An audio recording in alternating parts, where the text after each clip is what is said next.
of our community. So going on to exploring the current landscape. Now you touched on a couple of things, Dennis, about how things are different now for content creators. The playing field has been changed, right? There's higher threshold. So Facebook has incorporated a new algorithm, which essentially means you're going to see more posts from friends and family and things you're interested in, and less from publishing companies like ours, right? And then YouTube's also kind of modified, their threshold for programmers as well. So like if you want to utilize their services, you have to have a certain number of subscribers, a certain number of views, and a smaller window of time. So the landscape has changed and made it more difficult for Black and sexy entering into the market today. So based on that, what does that mean, and how do these people pivot and become effective in this marketplace, considering the change in the landscape? What I would do is Instagram, I would do Instagram stories, I would do Instagram videos, and I would launch a 1-minute series or a 2 or 3 minute series. And just if you have a 5-minute series per week, make it Monday through Friday. Start building your audience there, because right now you don't have a blockage. They are doing a lot of things with the algorithm, they're doing things, but if you're popular, you'll reach more people. So that's the point initially, until they get to the point where you have to pay to reach people, but they're at this place where Facebook was 4 years ago in Instagram, even though Facebook owns Instagram. Right. Even though Facebook owns Instagram now, they're still going through the same path. You're in a sweet spot right now. Do Instagram stories, do Instagram video, launch something. You don't need to go to YouTube. You know what I'm saying? I'm not saying you don't, but you should be everywhere, but just focus what your platform is and hit it hard. And say, hey, you know what? I can't afford to do a 20, 30-minute thing. That's the thing about it. Back in like 2011, 2012, you could not do a series that was over 5 minutes. People would not watch it.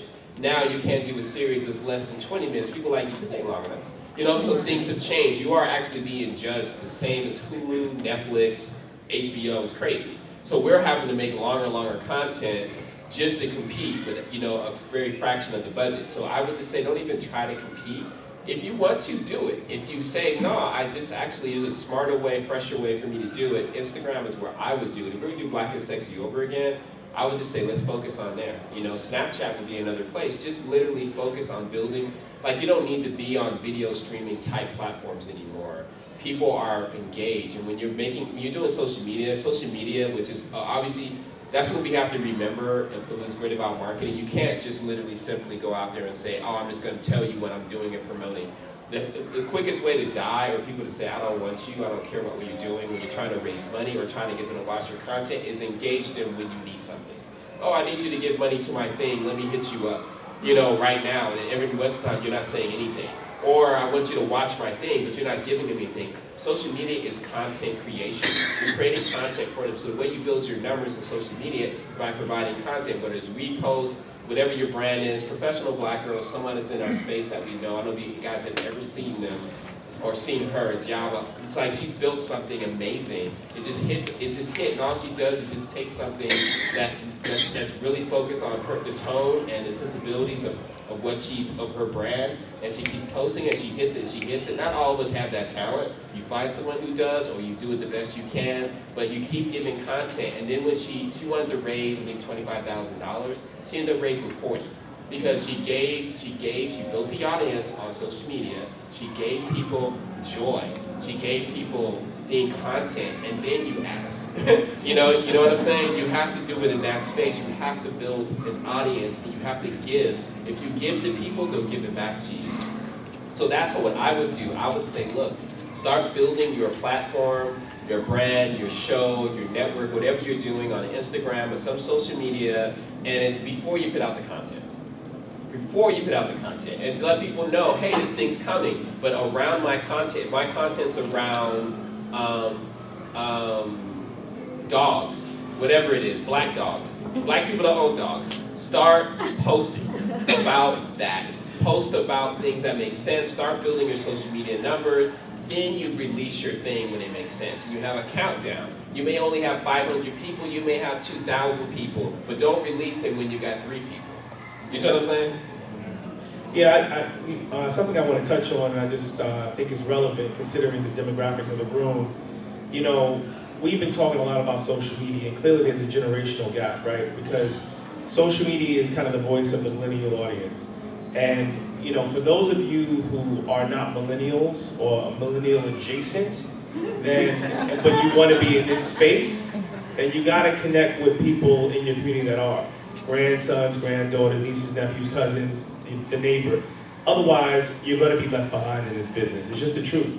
So instead of resisting the technology and resisting the shift in how people are communicating, embrace it if you want to be in the content business, because if you don't, you'll be left behind. All right, there's no excuse for your age. Everything is accessible. You can, you know, everybody here is probably well enabled to learn something new, right? So again, I would encourage you to really embrace the technology, otherwise you'll be left behind. So let's move on to the other element that tends to divide the gap in this space, and that's, you know, our color of our skin. Being Black content creators, Black filmmakers, Black producers, Black actresses, Black writers, you know, that is relevant, right? There's a reason why we have the Pan-African Film Festival, so we can all come together, because the other entry points sometimes are closed, right, by various reasons, economics, sociological reasons. So I'd like, Dennis, you to talk a little bit about, you know, what are some of the underwritten rules that only apply to people of color in media, like, you know, and how do we level the playing field, or is it level now because of all of this new technology? Because clearly, I wouldn't be surprised, but you probably were one of very few Black filmmakers at Sundance, and I'm sure every year it may increase incrementally, but I doubt that the number of people that go see Black Panther are coming into Sundance as filmmakers, right? So what does that look like now, and what would you recommend we do to level the playing field? I mean, I think there's many ways to go about it. It depends on your talents. I didn't have the talent, the gift, the gab. I don't have the patience for a lot of things in Hollywood. So I can't, it's not a one size fits all thing. I can only speak about my experience. For me, honestly, I would just rather go direct to the people. I experienced, you know, some limited time in Hollywood, and I was like, it just doesn't make sense to me. So, and then when you're talking about being Black, and we were talking about this the other day too, it's like, if you are the size of our company, the amount of revenue we're generating right now, if we were white, people will be jumping, knocking our door down, throwing money at us to invest in us. Being Black, the value is here. You know, you have to, like, you know, they say you have to really just do extra just to be here at the same level playing field. So that's an exhausting game for me personally. So I can't really speak to what other people are doing. I'll say for my experience, my team's experience, was literally, we know there's people that are thirsty. And when we first started for, you know, 2011, 2012, there's a different landscape for Black content. It's a lot more out there now, but we're still thirsty for this content. We're still very hungry for this content. So for me, when you talk about leveling the playing field, it's just using the tools, cutting out the middleman, and just going straight to the people. And the people have supported us monetized. You know, they've given us the money without having to go through validation of another platform. I'm not sure I'm going to answer your question directly, but having to go through another, how can I say, a gatekeeper, it's just like you're spending a lot of time. Some people are good at that, they should do that, but I think there's another way of doing it, and it's literally just thinking about what you do well, using the tools that are out there. While net neutrality hasn't affected us now, just get out there and find your audience. There are people who have come after us in Black and Sexy who are successful building an audience. For me, I don't know, I just feel like it's very challenging to be Black, of course, but it's also very empowering because we do support our own when we feel actually engaged and excited and something's relatable. So it's not all doom and gloom. It's just literally just rethinking it. You know, thinking about digital as not being, how can I get to TV? You know, because it's really not a real path, honestly. There is a path, and there was in a moment. HBO did find us on YouTube. They came to us. We didn't go to them. But that's not a plan. that's because we built an audience, and the algorithm of YouTube popped you couple up in people's and the executive of HBO's popped it up in her stream, and she was like, "Oh, what's this?" That's all it was. So being successful and having energy, that's how it happened. It wasn't a plan. But I think for us, I'm telling you, I rejected Hollywood literally simply because I had some bad experiences that a lot of them were my fault. I just didn't fit in. And a lot of it was like, I didn't like the way my film was handled. You know, I didn't like it at all. And I said, I can do a better job. So I did. And that was it, you know? Yeah, that's funny. That dovetails into, you know, the next section about being woke and being surgical in the marketplace in light of, you know, the dynamic of race, gender, socioeconomics. So let's talk about that a little bit, because I think most people, when they think about engaging Hollywood as filmmakers, writers, producers, they think about the traditional means by which most do that, which is gotta get an agent, gotta get a lawyer, gotta get a PR exec, gotta have a theatrical lease, gotta have, you know, all this stuff, right? So, and you're talking about, hey, I'm rejecting that, doing it on my own, and guess what? Hollywood found me anyway. They may not treat me as they should. I may still be, quote unquote, the little stepchild, right? But they still came knocking, right? Because there was value in the marketplace, people, and that resonated. So talk a little bit about the relevance of traditional representation. When does it make sense? Because clearly you're having to divide a pot of whatever you're getting, you got to divide it up between all the people that get paid. So talk about, you know, managers, lawyers, agents, and you've journeyed through all of those doors. Talk a little bit about the importance of it, the timing of it, and when is it relevant? All right. It's, you know, it's relevant when you're speaking. It's very simple. When you're speaking and doing business with major corporations or industries, and, you know, or companies or production companies or studios in the system, you need to have the people that they speak to normally. It doesn't necessarily mean you have to have it, but it adds credibility. When you're building a business outside of the Hollywood thing, it doesn't necessarily always flow. So there are times where, you know, we put our sort of destiny in the hands of our reps, and it didn't always pan out. It's better to handle it yourself. And I can say even this man here has been handling all of our deals since HBO. You know, and he's been on our team. And even though he's worked in Hollywood, it was in a space where a lot of times he did all the work, and then the money went. He got his commission. Sometimes he deferred it. Sometimes. You know, sometimes.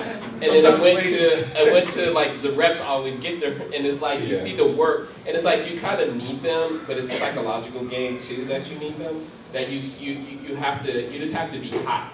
When you're hot, it works. When you're not hot, it doesn't work. You know, so it's just I don't know how else to say it.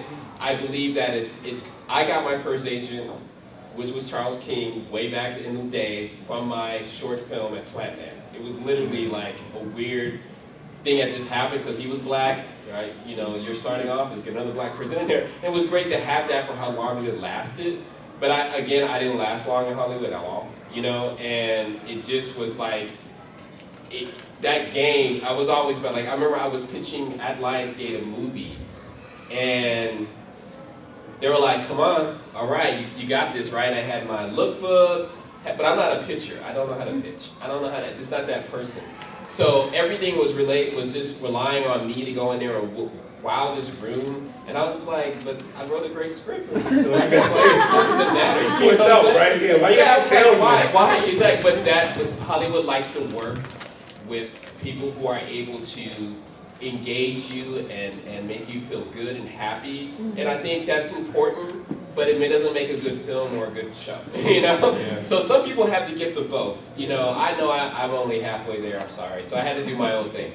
But as having that representation is part of the conversation, you know, and I don't always deliver for them either. So for me, I think it's important to have it at a certain step. You should never reject it, but you'd also probably just look at the value and say, what am I really getting out of it? And sometimes you may hear some advice, or you understand where they're coming from. If you understand what their point of view is and what their goals are, they may not align with yours, and I think that's a very important thing, because a lot of times we're thinking one thing, but they're thinking another. And for them, it's a little bit more of a numbers game. It's a little bit more of competition. It's more of the money going up, and maybe a very good management or a management company may be a little bit more important than an agent. You know, we had PR people who cost us a lot of money.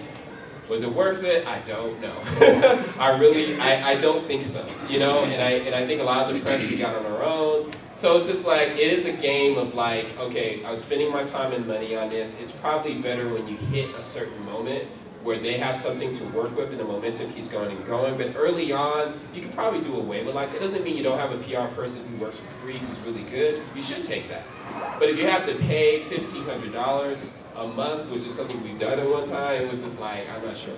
You know, so, you know, if you're giving away 10 or 15% of your income, you have to assess, like, you know, sometimes the letterhead of a great agent is going to be great for what the deal you're doing, and you do need that.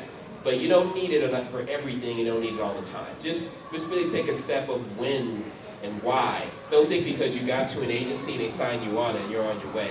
It's definitely a stepping stone, but it may not pan out the way you think it's going to pan out, and the value may not be there. You'll spend a lot of time, again, spinning your wheels trying to please, go out to meetings, and you should always take meetings. I think there was a time when I came out of Slam Dance, not even Sundance, then Sundance, and I took so many meetings, and I could have been just making stuff, you know, at the time, and it was like, you want to take meetings, it's not like you don't do it, but the game of Hollywood is